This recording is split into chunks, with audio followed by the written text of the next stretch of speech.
Hey guys, welcome back. So today I want to talk about playing arcade games. So going to the arcade was a pretty rare event when I was a kid. I actually played most of my arcade games in hotels, pizzerias, and bowling alleys. I really didn't start going to the arcades until I got older and I had a driver's license, and then by the time that happened, it was like the mid to late 90s, and the arcades were only open for a few more years, and then they were all closed. But I have a lot of memories of the games that I played throughout that time, and whenever I went to one of those locations, a hotel, a bowling alley, a pizzeria, I always looked for the game room. You know, like when you'd go to the hotel, there'd be a sign up, and it'd say lobby and pool, swimming pool, and game room. I'd look for that sign, I'd see game room, and I'm like, oh yes, I got to check that thing out. But anytime I went to any of those locations, I'd be looking for a game room. And the thing that was really cool about the game room was that there was no adults in there. Like, it was our own special place. It was usually dark, so there wasn't a lot of glare and reflection on the screens. And you knew when you walked in there, you were going to be with a whole bunch of like-minded people who enjoyed playing video games. And it was just really cool. Like, I felt like when I was in there, like, this was my place. This was the place that all the kids hung out at, the people that played video games. And there just was like never any adults in there. Like, it was our own special place. That's a really good feeling. I don't really get that feeling anymore. Sometimes I do when I'm communicating with fellow gamers online, talking with strangers, just like the arcade, walking into an arcade and not meeting or running into people that you've never met before and striking up a conversation about games maybe while you're playing them. Sometimes I have that interaction online, and there's certain places that kind of bring that feeling back. Anyways, I made a list. There were so many games that I had to make myself like cheat sheets for all of the arcade games that I played and where I played them at. So I thought I would kind of just go through those and talk about them. I will say one of the other fond memories of playing arcade games, this did not happen very often, but there'd be some kid playing a game and his parents would be like, "Hey, Jimmy, we gotta go." And he'd say, "Hey, finish my game." And I mean, this only probably happened like 2 or 3 times to me when I was a kid, but it was so cool. It's like, really? Like, the first time it happened, I was shocked. I'm like, what? Really? And, I'd be standing there watching him, and he'd run off, and I'd take control of the game and try to play and get as far as I could. And it was just really cool when that happened. But I remember that first time just blew me away. I'm like, what? Like, you're not going to finish your game, or at least try? Because the parents would be like, "Come on, we got to go." And I guess you don't want to get in trouble. But so all these locations, I'm going to start off with the location that had the least amount of games that I played, and then ending with the location that had the most amount of games that I played. So we're going to start off with hotels. Hard driving. This was a vacation that I was on with my mom and stepdad. Actually, this hotel was the same hotel where I saw the movie Navy SEALs. Like, I talked about how we rented it, and it was in that big like robotic vending machine full of VHS tapes. This hotel had a pretty big game room, and they had a hard driving machine, but it wasn't the machine where you like sat in the chair and like slid into the machine. It just was like, it was on a base, and then it had like a seat that you sat on that was integrated into the base of the machine. But the first time I played that, it was definitely very hard, but I got hooked on it. I had never played a game with force feedback before. I'd never played anything that realistic. At the time, it was probably considered a driving sim, but I don't know if you really consider it a driving sim when you go through that loop. I don't know. When you're on the test track, it just, like, it's definitely not like a racing simulator, but I guess it probably does simulate some physics of driving a car. But I really, really enjoyed it. Like, I really got hooked on it, and I was trying to, complete a lap, and And I had a lot of fun with that game. I think that one was on more of the expensive side. Super Off-Road.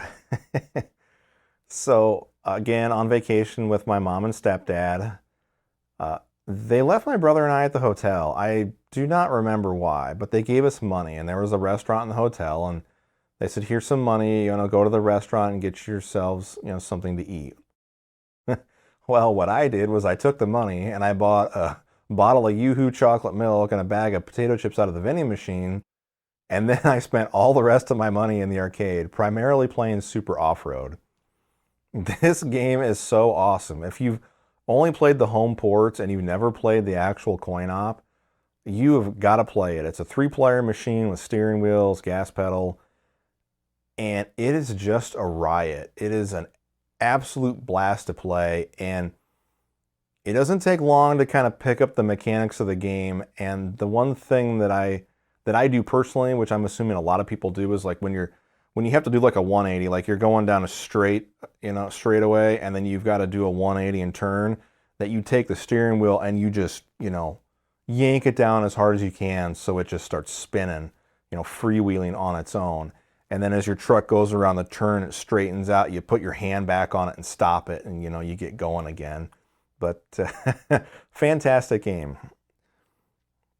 Shinobi, this was a vacation with my dad and stepmom. I believe it was Lake Okoboji here in Iowa. It's the first time I ever played Shinobi. Game was okay. The most memorable part of the game to me was when you're throwing the throwing stars like in first person view and the ninjas are coming at you. I really thought that was pretty cool. Lethal Enforcers. So in Altoona, Iowa, there's a theme park called Adventureland, and I don't know if I haven't been there forever. They had a hotel at the time. Maybe it's still there. Adventureland Hotel, and there was a game room, and we were there with my cousins. My cousins were in Iowa, and it was winter. I remember because I was in my cousin's van, like my aunt and uncle. My uncle was driving, my aunt was in the front seat, and us cousins were all in the back. And my uncle Phil got on the gas a little bit, and he kind of slid through the parking lot, and we're all like, yeah. And my Aunt Barb was like, oh, that's the way to teach him, Phil. And we're all loving it. We're like, yeah, do it again. Well, of course he didn't, because he was already in trouble. But they must have came back for Christmas. And I had an uncle that lived in Des Moines, so we must have just stayed there at the Adventureland Hotel. I don't know. Anyways, they had a Lethal Enforcers machine, and I really loved that game. I had seen a Lethal Weapon, so this was kind of like a Lethal Weapon arcade game to me. I pretended that that's what it was. It had digitized graphics, and I really, really enjoyed that game quite a bit. The shape of the gun in that was shaped like a revolver, maybe modeled after like a 357. I'm not really sure. One blue and one pink. And then this other game I also played at the same hotel, Ninja Gaiden. And so this would have been before we got the links, before my brother got his links, because I remember kids telling me that there's an arcade version of Ninja Gaiden and it is not like the NES version. And I'm like, really? And I never seen one. Like we just didn't go to the arcades when I was a kid. My earliest memories of going to an actual arcade, I was in elementary school, and the arcade was themed to like this gold mine theme. Like it had wooden pillars that came up, like the pillars that support the walls and the roof in a cave.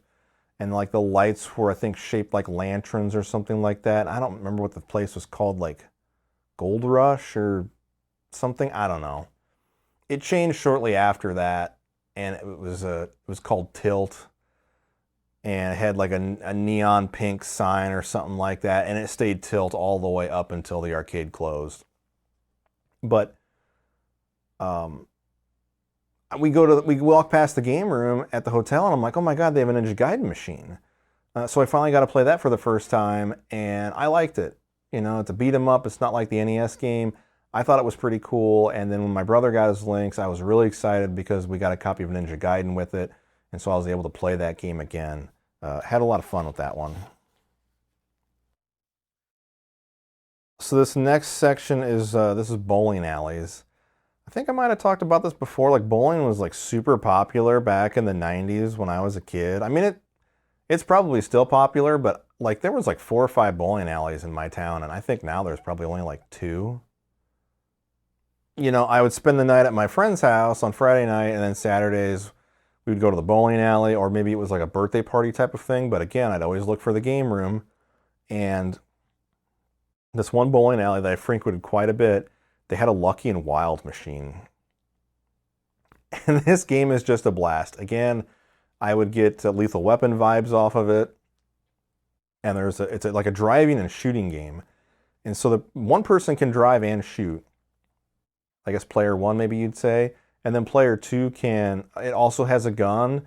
But I would play this game with Adam a lot because Adam bowled. And what we would typically do is that one of us would drive and the other person would use both guns and shoot.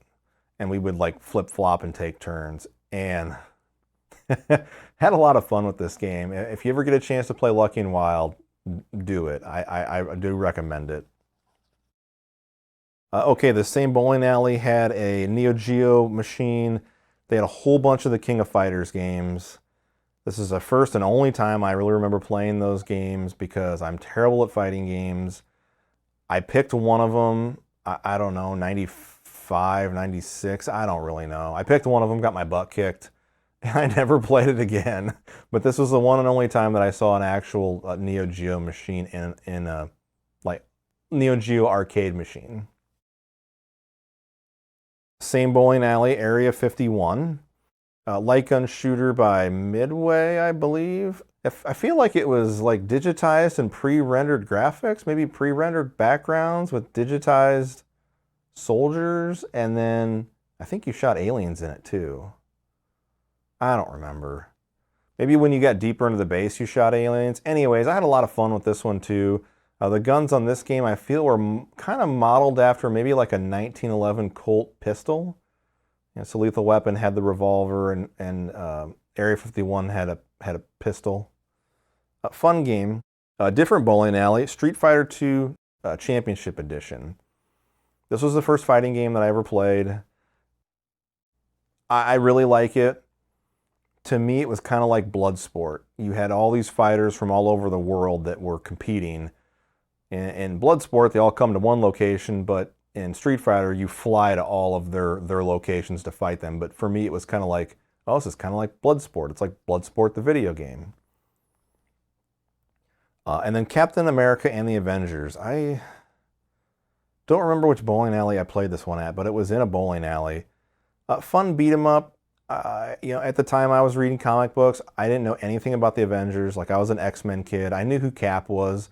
And I actually knew who I knew who the characters were that you could play as because of my Marvel trading cards. And the one thing I remember is that the version of Vision in that game, he's all white.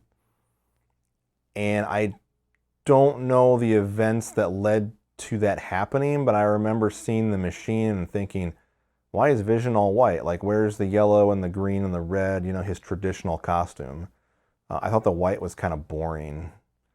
It was just a dull, boring look. But anyways, it's a pretty fun beat 'em up. The Genesis port of that is pretty good. The Super Nintendo one's like really difficult. Okay, pizzerias. Teenage Mutant Ninja Turtles. 4-player machine. I remember playing this at primarily at Chuck E. Cheese. So I guess it's a pizza. I don't know if it's a pizzeria arcade. I don't know. It's like a hybrid. It's like a restaurant and a arcade. I don't know. I primarily played this at Chuck E. Cheese and had a lot of fun with it. I was a huge fan of the Turtles, and anytime that I got the opportunity to play that game, I always wanted to play it. Another Konami game, The Simpsons. I have a specific memory about this game at Chuck E. Cheese. We must have been there for like a birthday party because again, we went to Chuck E. Cheese more often than I actually went to arcades in this time period, but we still didn't go to Chuck E. Cheese that often either. I mean, we might have gone there like once or twice a year, and like going to the actual arcade in the mall, that was like once every like 3 or 4 years. Like it just almost never happened. Anyways, we were playing Simpsons 4-player machine, and my brother and I were playing. I can't remember if we were playing with anybody else. I don't think so. But for whatever reason, my stepdad was in a really generous mood. He stood there and watched us the whole time. I don't know if he had like a $10 bill in his pocket and he cashed the whole thing out into quarters, but he just kept giving us quarters after quarter after quarter. I mean, it was like, this never happened, never before or since, like when I was a kid in the arcades. We got to play that game for so long. We did not beat it, and I remember being so disappointed when he didn't have any more quarters and we had not beat the game. But it's a fantastic memory, and it's kind of what this episode is titled after. I mean, anytime you go to an arcade, you basically feel like you never have enough quarters, you know, or at least I always did. But in this case, like, it just felt so true, like it was never-ending quarters, and then all of a sudden the tap got shut off, and it was like, no, we were so close. I don't know if we really were or not, because I don't remember how far we were in the game, but we had to play for a while, and it was like we probably only had like, I don't know, $2 or $3 when we went to the arcade, so I had to be pretty selective in the machines that I was going to play, and if there was a lot of machines I liked, I would, you know, put money in, play it, and move on to the next one, move on to the next one. If there was fewer machines that I liked, it was kind of nice because then I could feed more quarters into the same machine and get farther. But that time was just, it was just so special. It was just, I couldn't believe it. Every single time I died, he's like, here you go, have some more quarters. It's just like, where's all this money coming from? This never happens when we go to the arcade. Altered Beast. Not the biggest Altered Beast fan. This was a Godfather's Pizza that I played this at, and they had a very small game room. I think it only had like 2 machines in it at any one time, and the first time I played Altered Beast, and I don't know, it was okay. I don't really have a lot of stuff to say about it. Bad Dudes. This I played at a Pizza Hut. Had a good time with it, I guess. You know, I liked it. Two Crude Dudes. I don't remember where I played this at, but I enjoyed that game. I really like the visuals and the art style. I believe it's the sequel to Bad Dudes. And out of the two, I enjoyed Two Crude Dudes a lot more. I just don't remember where I played it at. It was at a pizzeria, but I just don't remember if it was a Pizza Hut or Godfather's or one of the other locally owned pizzerias. I can't remember, but that was a fun game. POW, I've talked about POW before. I played that at a pizzeria. And NBA Jam. I am not really a sports person. I like motor racing, but like your traditional sports like football, basketball, baseball, it doesn't interest me at all. But NBA Jam is a blast. You cannot be a sports person and have a ton of fun with that game. And we played that one at a Pizza Hut and had a really, really good time. Okay, wrapping up the list. So these are all the games that we played at in arcades, which the list is kind of interesting. When I look through it and I see a lot of these games, it's understandable why I played most of these machines in an arcade versus a pizzeria, bowling alley, or a hotel, because a lot of them are driving games, so they're much larger and probably, well, yeah, more expensive to buy. And starting it right off, one of the largest machines I ever played, a 6-player X-Men machine. Really, really love this game, and for me, like my holy trinity of video games, like arcade video games, is TMNT, Simpsons, and X-Men. All made by Konami, all beat 'em ups, all fantastic. Loved all of them. Wish Wolverine would have been in his yellow and blue suit instead of the brown and orange. Oh well, I can't complain too much. A lot of fun. I don't remember how many people I might have actually played on this machine, like consecutively. I don't think I ever played with 6 people, but I think I might have played with 4, maybe 5, but I don't think ever 6. Had a lot of fun. Metal Slug. Actually, I think most of these games I played at Tilt. So this is, you know, later in the 90s and after the whole gold mine themed arcade game had been revamped into Tilt. Discovered Metal Slug there. I saw that machine. I was like, this is kind of like Contra, like it's a run and gun. Didn't put a lot of time into it, but did enjoy my time with it. Cruisin' USA. I played the machine where it actually moved, had the whole car that moved. Fun game, actually has a track for Iowa in it. I feel like you can you like drive through deer or something like that? Like, I can't remember if that's the one where there's deer on the road and you hit them and they just kind of like, they blow up into like chunks. Let's see. Cruisin' World, that was a sit down. It wasn't the whole cabinet that moved. I remember that one because there was a car that was like a Mustang in it, and then like when the race started and like you launched off the line, the car would do this insane wheelie and come back down. San Francisco Rush, I think that was a Midway game.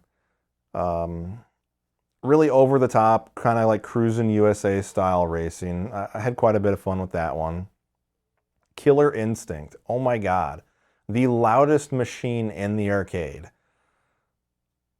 Like, from what I've heard, the developers programmed that game so that the arcade owners would like set the volume, but then it would actually like raise up or increase. But that was definitely the loudest frickin' machine in the arcade. Like, it was just, you knew if KI was there, you didn't even have to see it. Like, you'd walk in and you'd hear that thing, and oh my God, it was so loud. Again, terrible at it. Impressive visuals, really blew me away when I saw that game. Revolution X, so at the time I was a huge Aerosmith fan, and I enjoyed playing the arcade. I think it had some goofy looking gun set up on it, and like didn't you shoot out CDs or whatever, but I was all about Aerosmith at the time, and so I really wanted to play that game whenever I saw it, because it's like, oh cool, it's Aerosmith. And yeah, Silent Scope, this one was pretty cool. You had that whole sniper rifle gun, and then you could look through the scope, and I wasn't super good at it, but I really did enjoy playing it. Time Crisis, oh man. Time Crisis is probably my favorite light gun game from the arcades. I really like 2 and 3. I can't remember which one I've played more, but one of my friends in high school, Brian, we would go to this mall and there was like a Namco only arcade there. I'm thinking arcades were almost done at this point, but this place had like this Namco only branded arcade, and I think they had Time Crisis 3. And the two of us would play that game, and we could usually beat it on like $3 or $4. And oh man, I had so much fun. Like the slide of the gun would, slide back and make noise, and you could feel it as you were shooting, and the pedal to hide and pop out. Like, I had never played anything like that before, and when he showed me that machine, I was just blown away. He was like, you got to play this game called Time Crisis. It is awesome. And he took us down to the arcade, and we played it, and oh man, anytime we were at that mall, we'd go to that arcade, and he's like, do you want to play some Time Crisis? Yep. And like I said, $3 or $4, we'd get through the whole game. It was really good time. Gauntlet Legends. This is Time Crisis and Gauntlet Legends were some of the last arcade games that I remember playing. Really enjoyed Gauntlet Legends. Hack and slash, and I think it was a 4-player machine. And yeah, I played this at Tilt before it closed, and I don't know. I have good memories of playing it, not strong memories, but I really liked it. I bought the home console versions for it. Yeah, I just had a really good time playing that game. So anyways, I have got a number of arcade games that I want to play. I want to play through them chronologically. And I didn't talk about any of these games. These games were all on my list here, but I decided not to talk about them so that way I can talk about them as I'm playing them. But I kind of just want to show like a history of arcade games, from the first game that I played up until one of the last games that I played, different genres. We'll see the graphics improve. And I don't know how well I'll be able to simulate us perusing through an arcade because it'll all be in chronological order.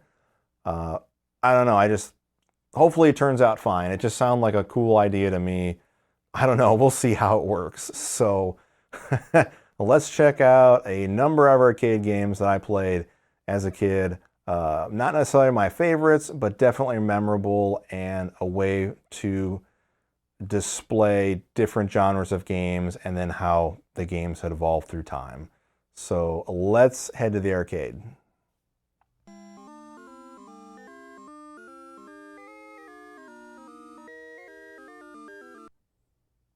Alright guys, as you can see, we are starting our trip to the arcade by playing the first arcade game that I ever played, which was Galaga.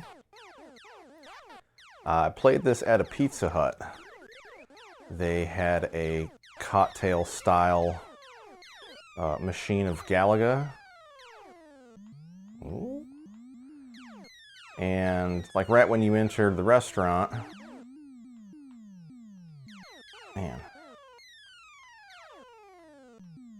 Right when you enter the restaurant from the parking lot, that's right, you basically would walk in and the machine was right there.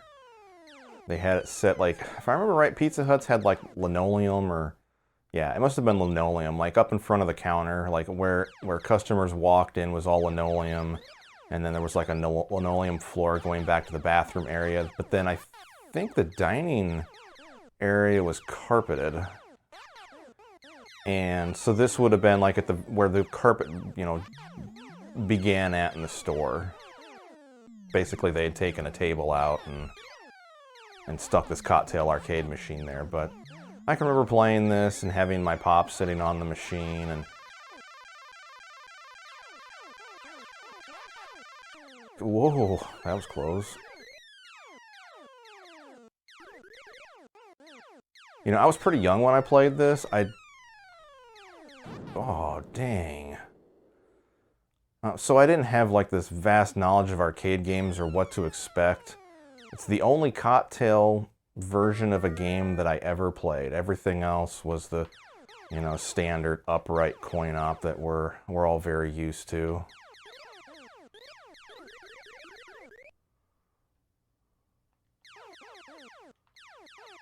So in this game, you can only have 2 shots on the screen at the same time, so there's no point in really button mashing. Although when they get close to you like that, you can usually button mash to get your shots fired off fast enough so you can rapidly hit a bunch of the ships.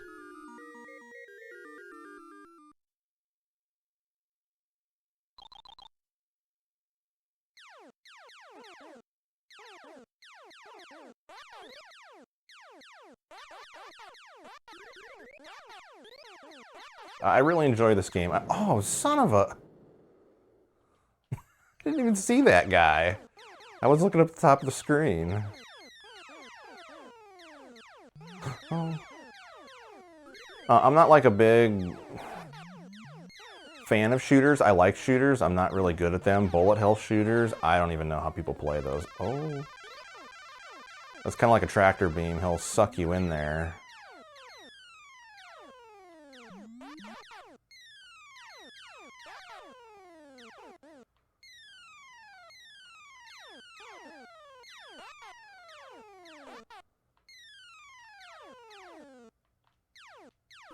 There we go.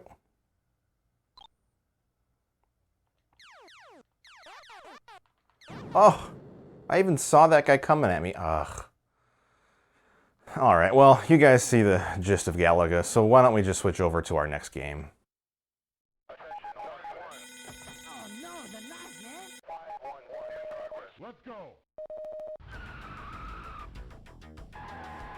Alright, we are playing NARC.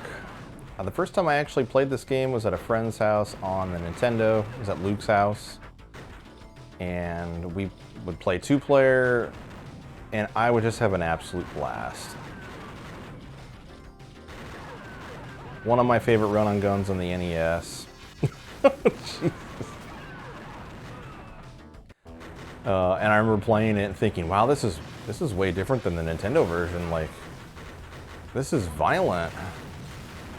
I think this game was well received because of the anti-drug message, but Joe Lieberman must not have caught wind of this thing because, I mean, it's pretty violent. Maybe not as much as Mortal Kombat, but I don't know.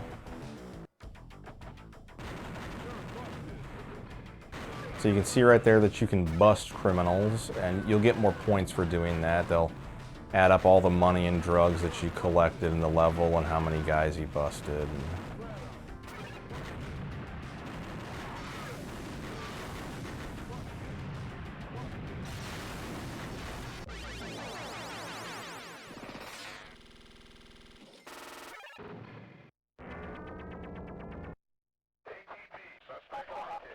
Roger, Chief.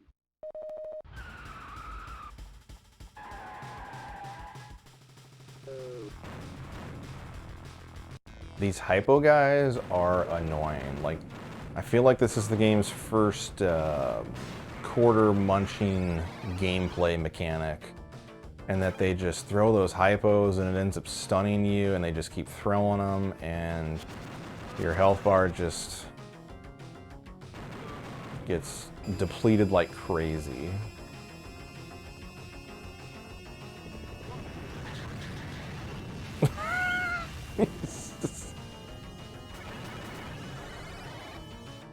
Yeah, like that, these guys are really annoying.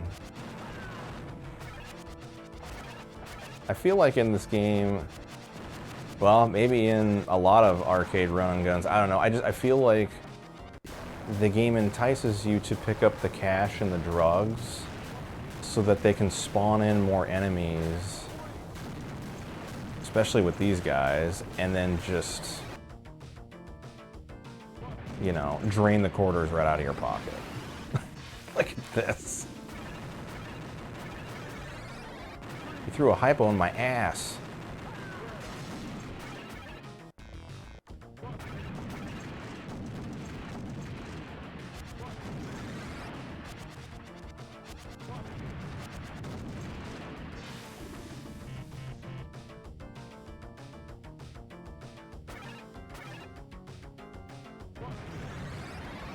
Okay, there's the boss.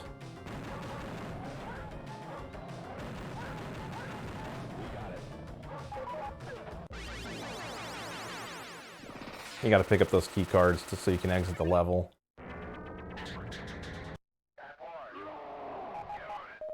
We're on our way. PCP addict. How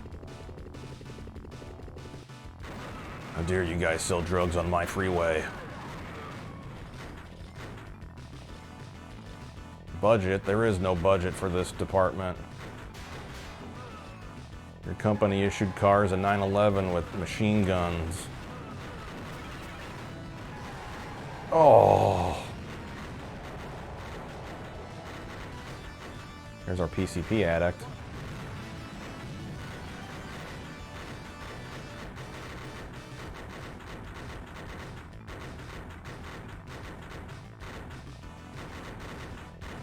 All that noise must be enemies behind me. Up in the middle of the screen there, you actually have like a, kind of like a radar, I guess you could call it.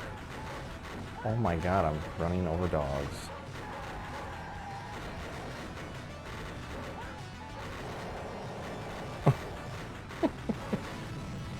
Oh! That's one thing I don't like about this level. Like, the car's fun. I guess maybe you shouldn't have it through the whole level. Oh, and they just give me another one. Okay. That's cool.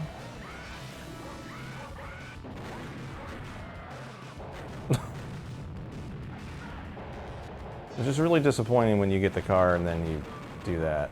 Oh, that guy takes a lot of hits. Crazy drug-fueled clown.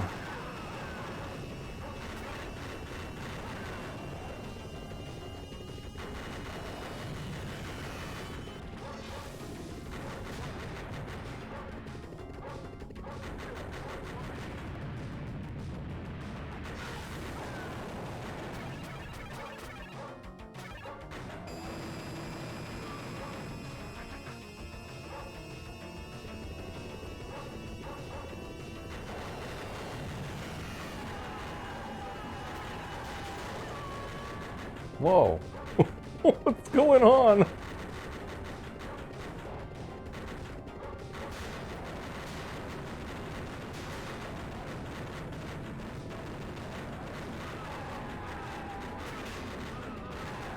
My windshield got shot out. That must be the helicopter that did that.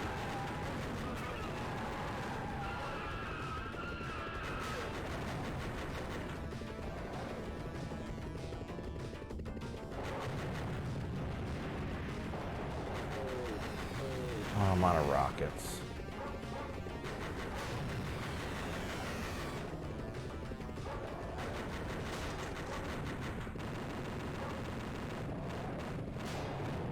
Son of a... Oh, man.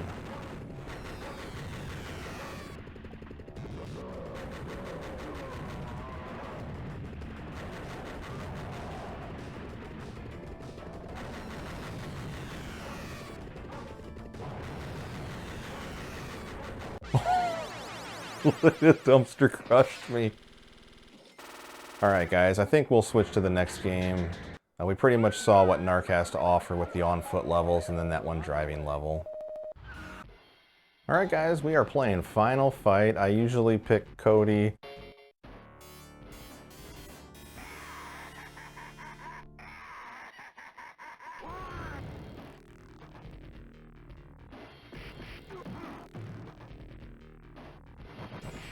So when it comes to Final Fight, I actually played this first on the Super Nintendo before I played it in the arcades.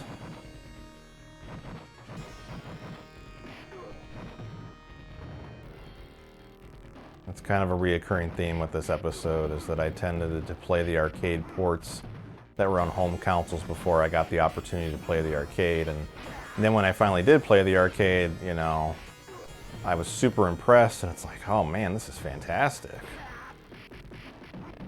But I actually had a pretty good time playing this on the Super Nintendo. Yeah, it was only one player, but it didn't really bother me all that much.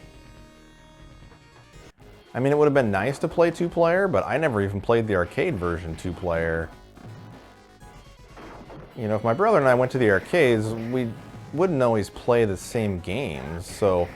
Whoops. About the only games that we did play two-player together, well, they were all beat-em-ups. Oh boy. But Final Fight wasn't one of them.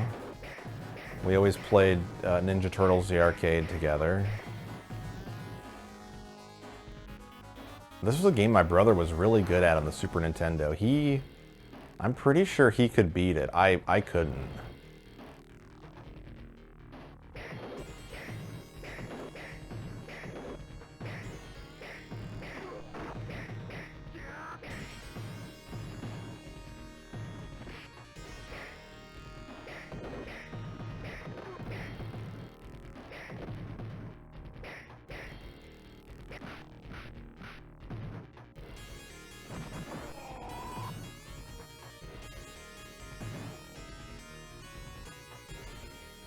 Call on his reinforcements. I hate those guys. Oh. Those knife guys are so dangerous. They've got that slide attack. They can throw knives at you, and then when they jump in the air and they point their knives downwards, they can really do a number to you. Oops.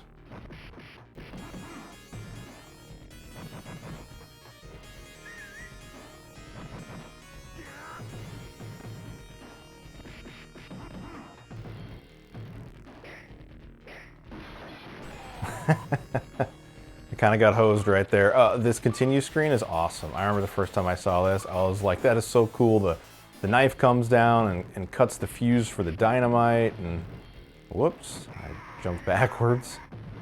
I really thought that was a cool and inventive continue screen.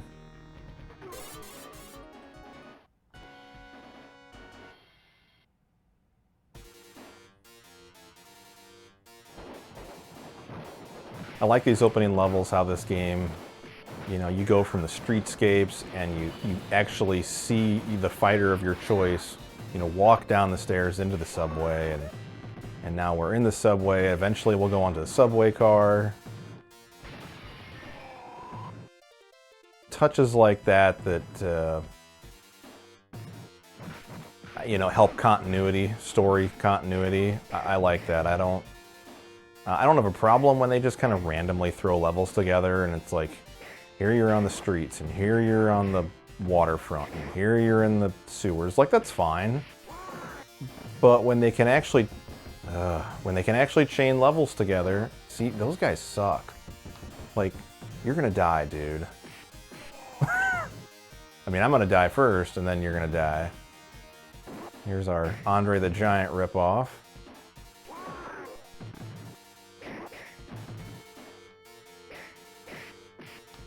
Dang it.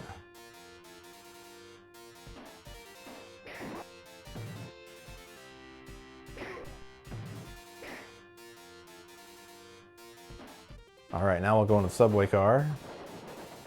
This is funny, we'll see if I can do it. There's times where you can like hit these guys and they'll basically hit the roof of the car. Apparently it's not with an uppercut. Maybe it's when I use my knife on them? Oh shoot. I didn't mean to throw that.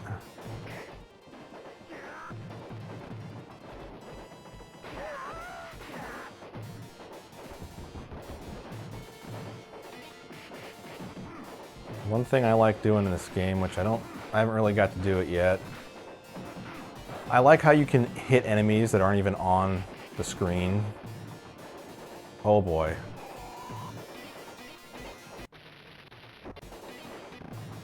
Basically, if I knock an enemy off the side of the screen here, I can then go to the edge of the screen. We'll see if I can do it. Yeah, oh, that guy died. But I can go to the edge of the screen and keep him over there and punch him. And I kind of was always like, nope, this is my screen. You're not coming on here. I'm just gonna, you know, I'm not going to allow you to even come on the screen. I don't know why I just picked up those items. I guess because I wasn't paying attention. I guess I can do it right here. See, like, it's like you're not good enough to even share the screen space with me.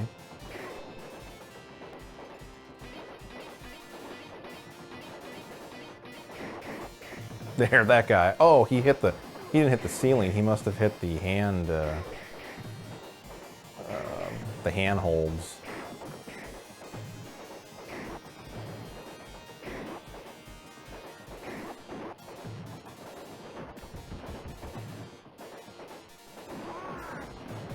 So right there is a special move that you do when you push the attack and jump buttons at the same time. It uses health, so I don't do it often.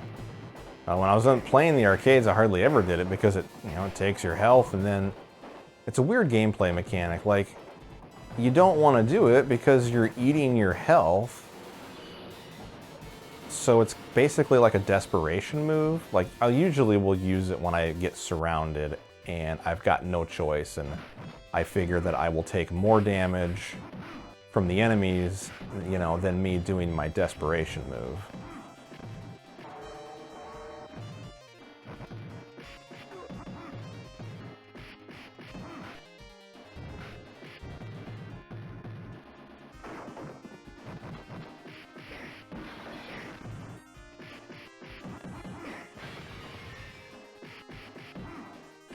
Crap, like right there I should have done it. I'm gonna do it right here because there's health.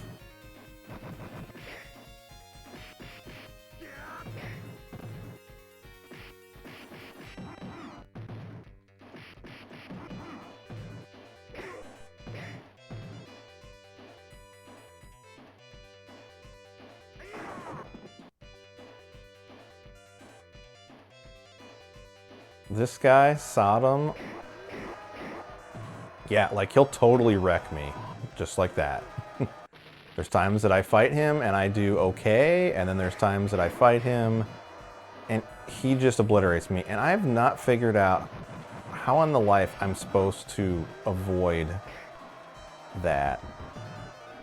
I just can't figure it out. Dang it. Oh boy. He's definitely less dangerous once you get both of his swords away from him.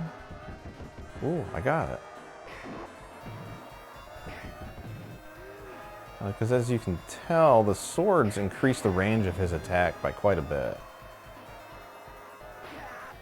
Oh!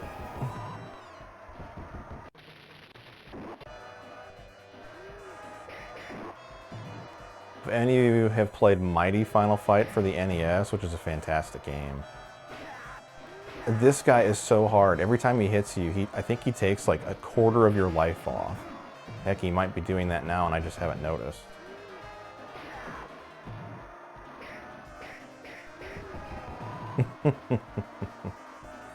He's almost dead. Alright.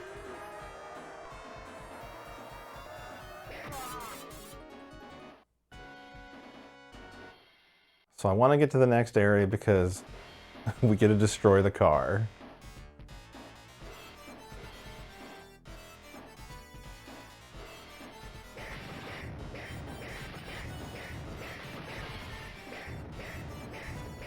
I thought this was always so cool. Whether you use your fists or you grab the lead pipe, you know, you just destroy someone's car.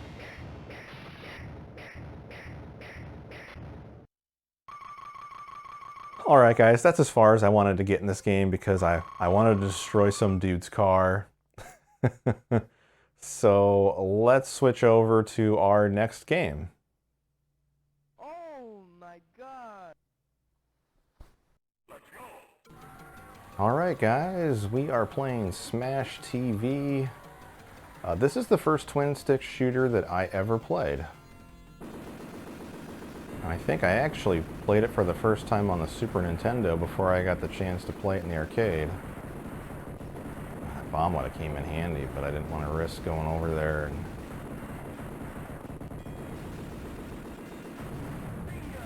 and getting hit. Got a brand new VCR.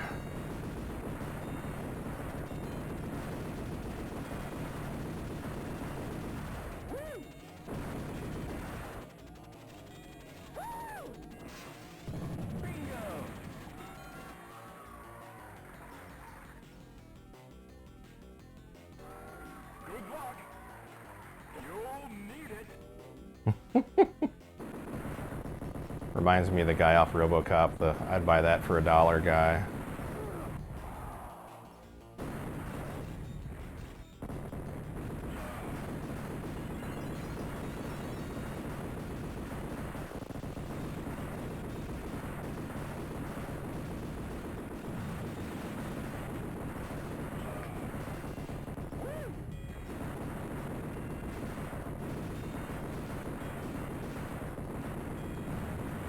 I enjoy twin stick shooters. I'm not like the greatest at them.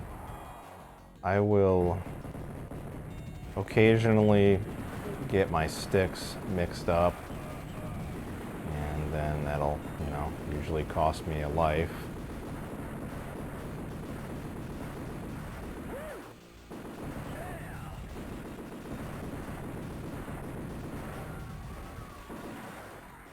Let's go up. Crap.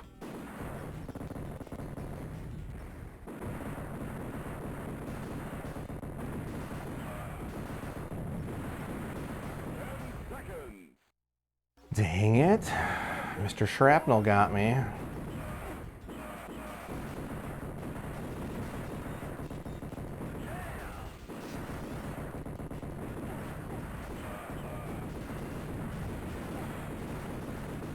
Oh.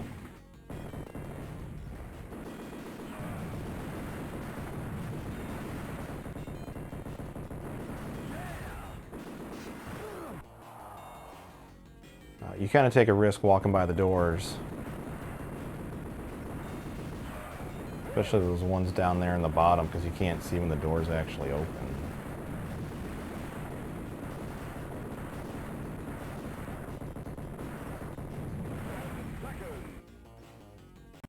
Contestant 1. Whenever I play this game, I always think of the movie The Running Man. You know, that this would be some sadistic show that would, you know, be like, well, like The Running Man, where they're killing people for entertainment. Heck, that movie might have been an inspiration for the game. Meet Mr. Shrapnel. I'm fully aware of Mr. Shrapnel.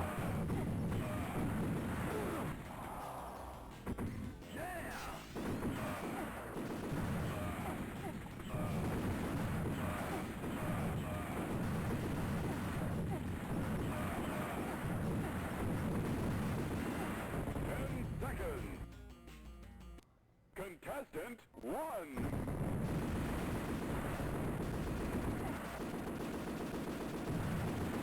Huh. It was like he was immune to that thing.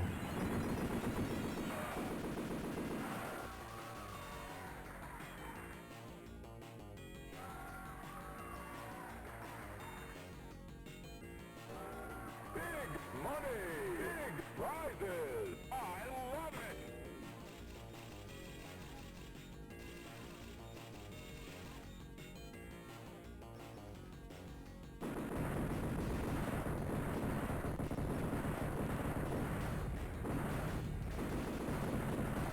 uh,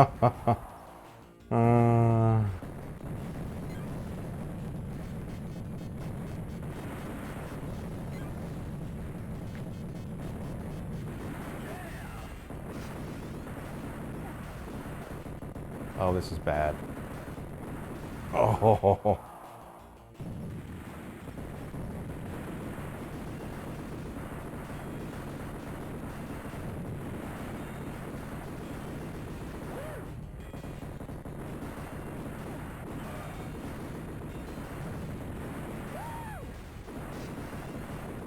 Oh, dang it.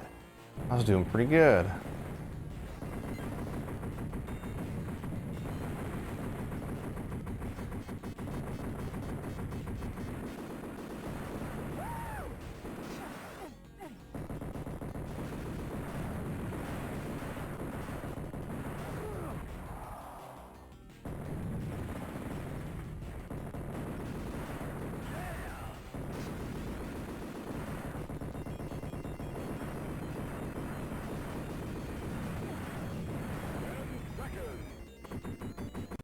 Contestant 1.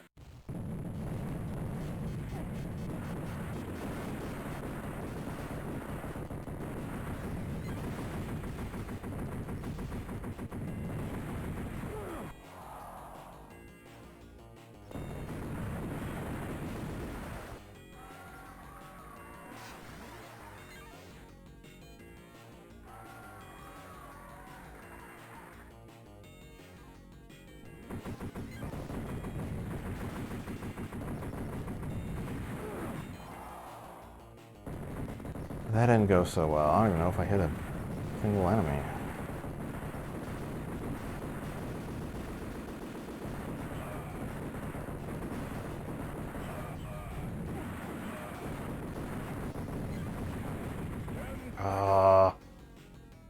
Contestant 1.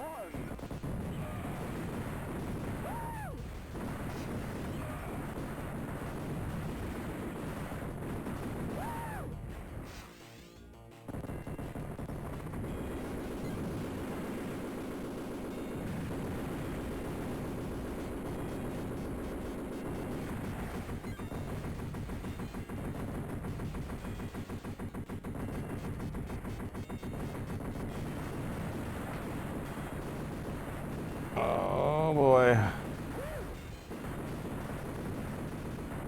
Oh damn. Oh.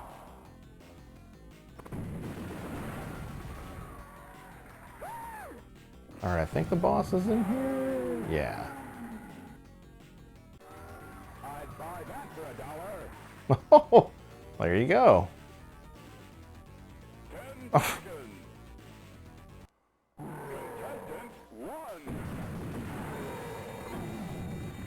So the boss is like basically a big, huge bullet sponge.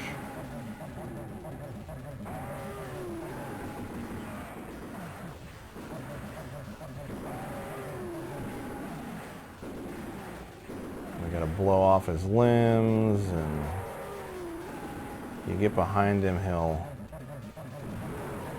They'll ram you.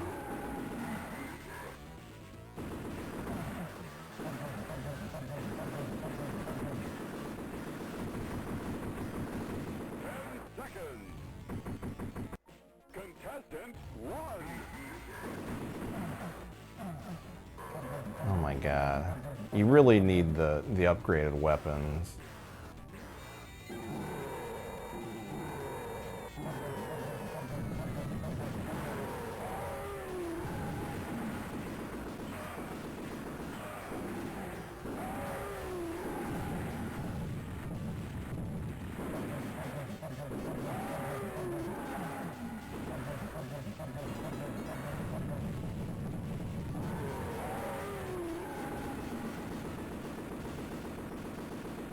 Oh, dang.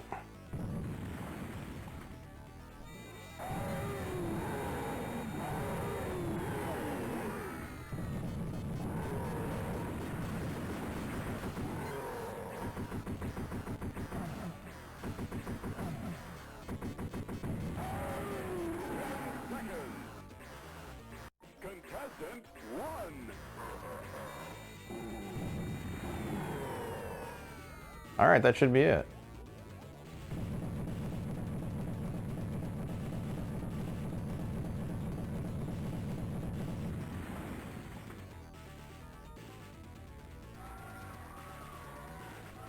Exit stage right. And then it adds up all of our bonuses and we head on to the next level, but I think we'll just go ahead and start the next game. All right, guys, as you can see, we are playing Mortal Kombat 2.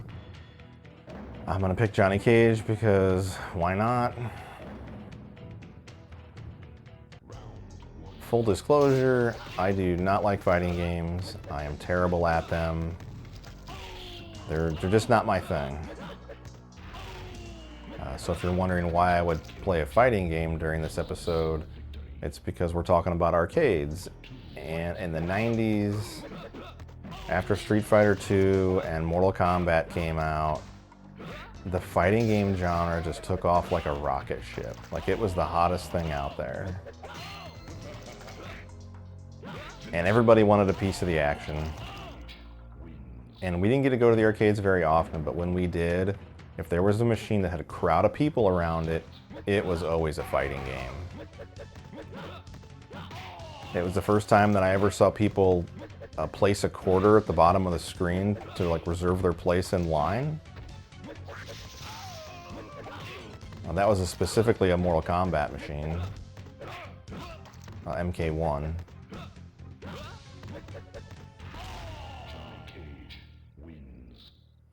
And I played, you know, Street Fighter 2, Mortal Kombat, Killer Instinct, sucked at all of them. And by the time that Tekken came out, I didn't even try playing it. The machines were really impressive looking, with the large TV screens that were in them. But at that time I had figured out that I didn't like fighting games and I wasn't going to waste my money on trying to play one. When it comes to the different entries in the genre, Street Fighter 2 is my favorite. Like I said, I treat it like the Bloodsport game that we never got. It's also the first fighting game that I ever played, and I tend to like things more when it's my first experience with them. There's more nostalgia, or I don't know, I just...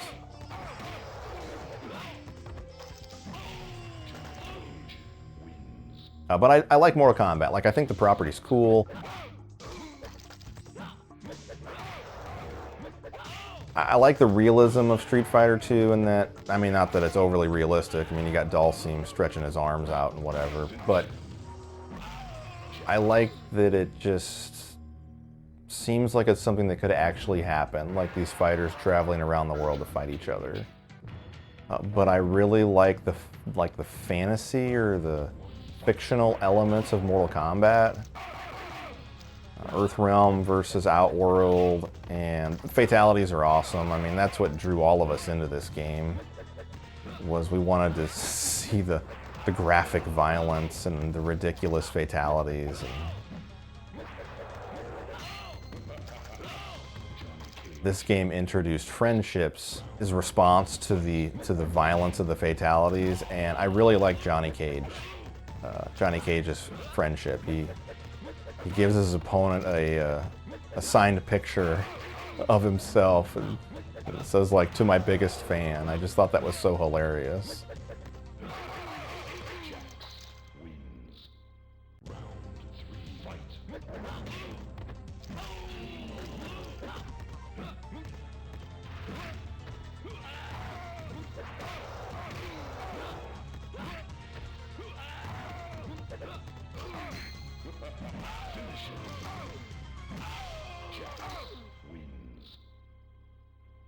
I really wish we could get a fatality here. Like,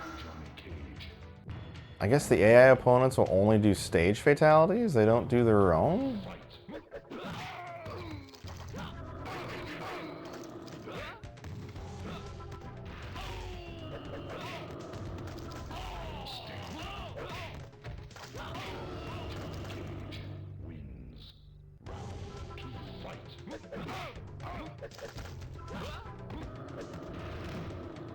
Oh, I can't believe he missed that uppercut.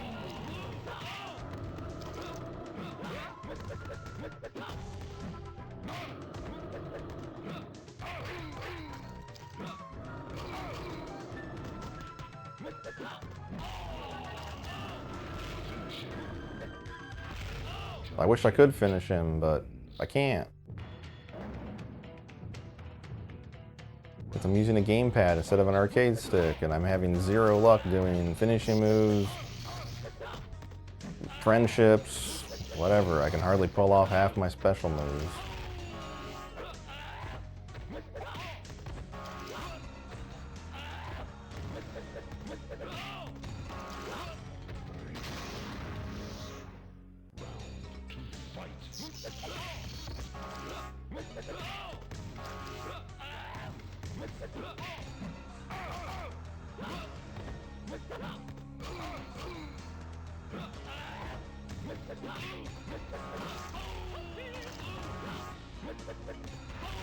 Johnny Cage wins. Round 3 fight.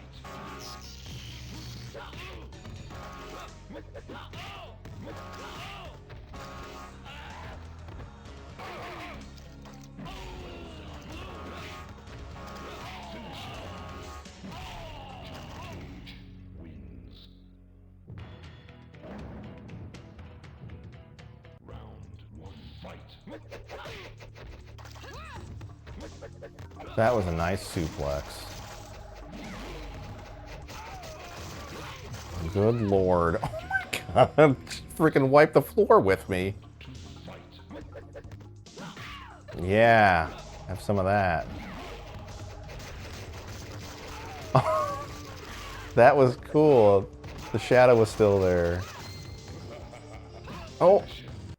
Oh, yes!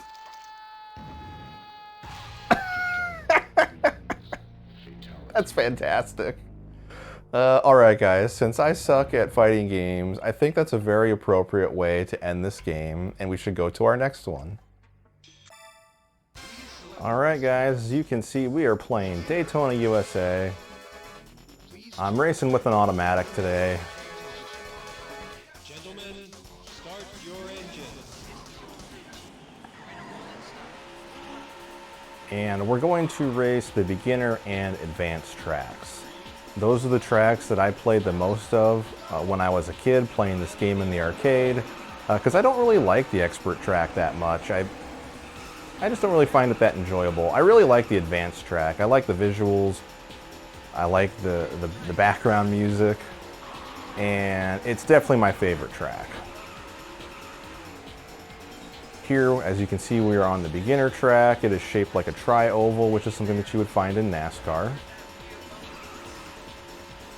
And the first time that I ever played this arcade, it was at a restaurant that was only open for a couple years, but they had a very sizable arcade.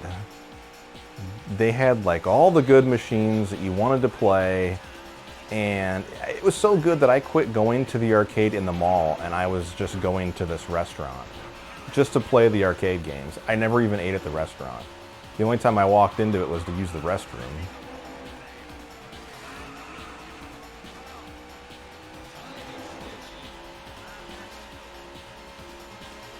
When you entered the main doors of the establishment, it actually led you into the arcade. You had to walk through a small portion of it to get back to the restaurant. But if you entered in those main doors and you walked straight back to the back wall, there was a 6-player, come on dude, there was a 6-player Daytona USA machine up against the back wall.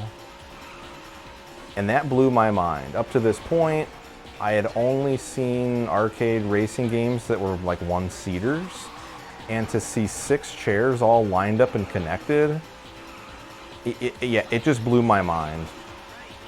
I played one game with 6 people, 3 random people, and then myself, my brother, and Adam.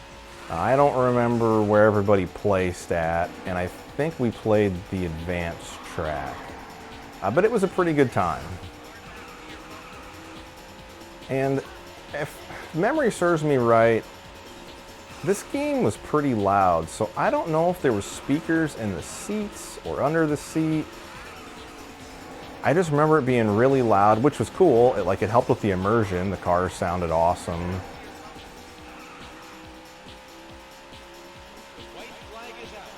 Holy crap, it's the final lap already. Gosh dang it.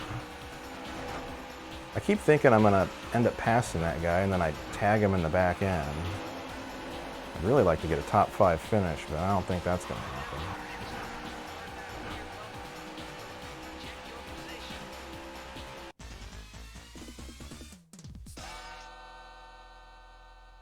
Congratulations, you placed All right, guys, we're racing the advanced track. Automatic again. Gentlemen, start your engines.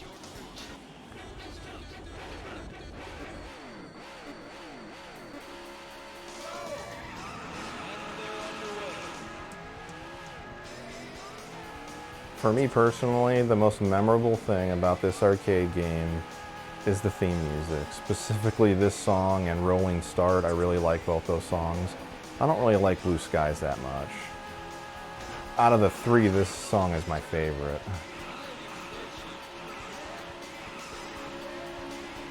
I really like when you drive through the tunnel. The sound of the car changes. Any of you that have had a loud car, when you drive through a tunnel, you can't help but get on it because the sound just reverberates off the walls and makes it sound even louder.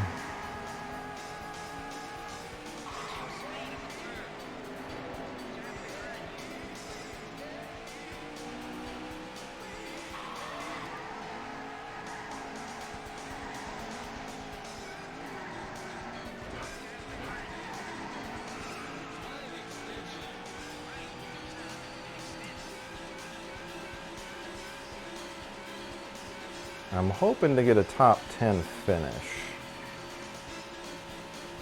Hopefully I can finish the race too. Sometimes on this I run out of time.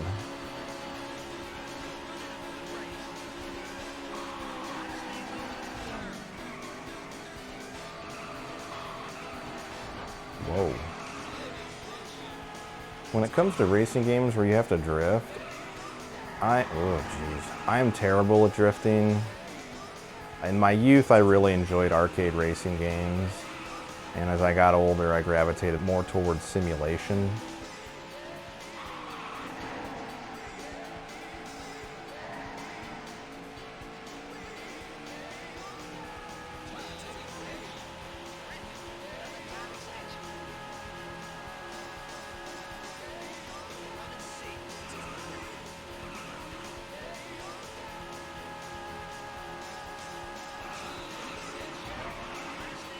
Oh!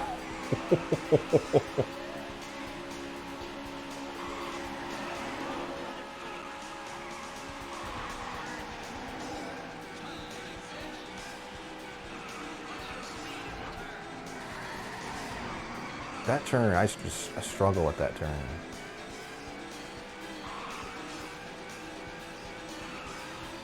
and this one.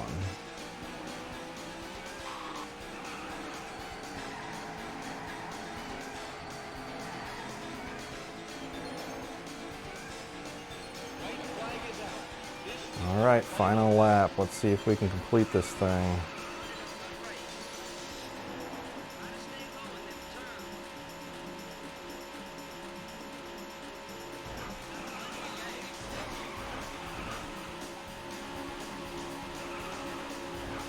Okay.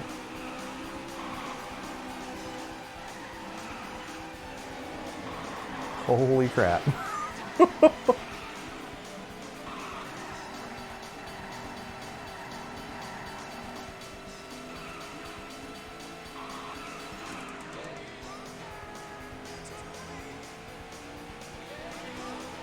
I don't screw this up, I can get a top 5. Oh boy, I'm so close to that grass. Hey, that's pretty good. For me it is. Congratulations. All right guys, that is Daytona, USA. So let's go on to our last game that we're gonna play.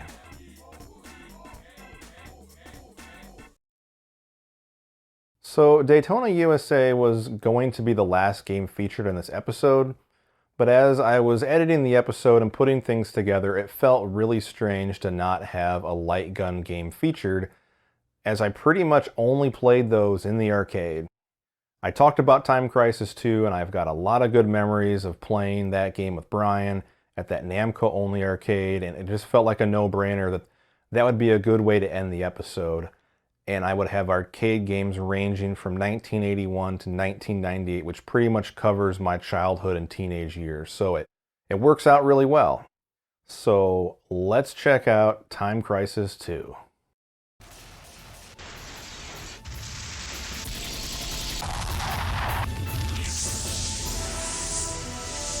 Time Crisis 2.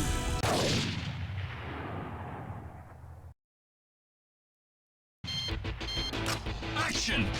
Action!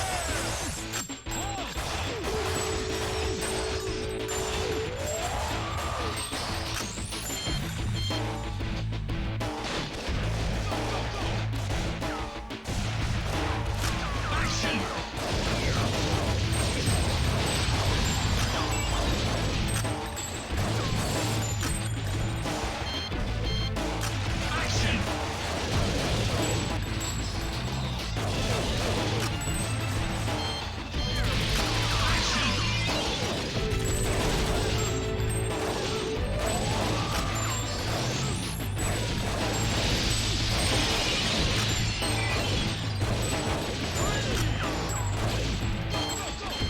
Action!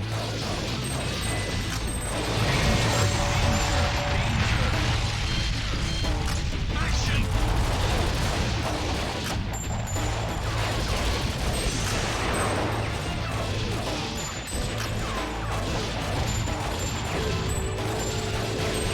Reload!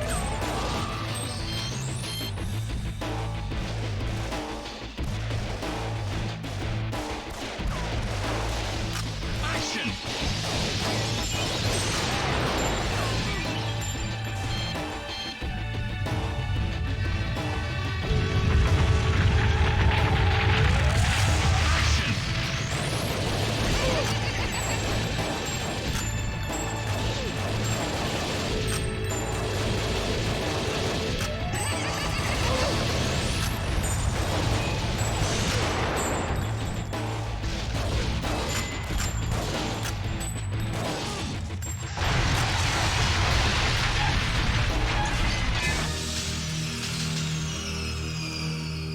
Action!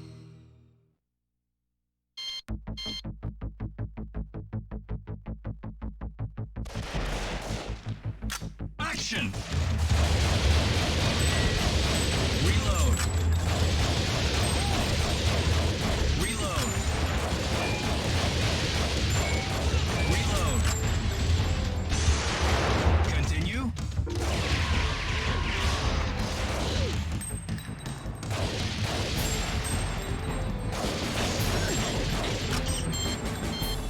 Action!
those two? Where's the girl? They took her to General Diaz, sir. We gotta stop them now! Yes, sir. Action!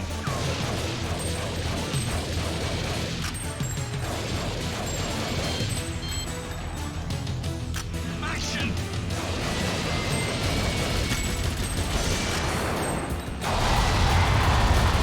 Reload.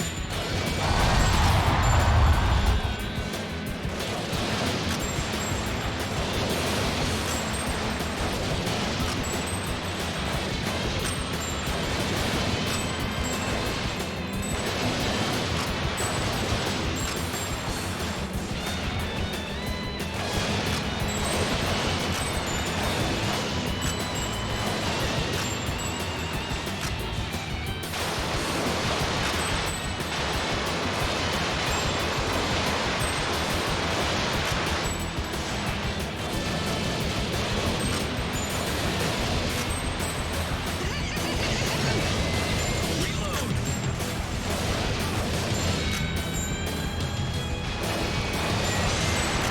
Continue.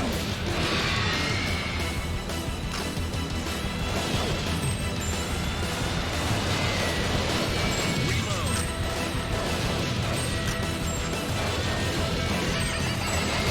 Reload.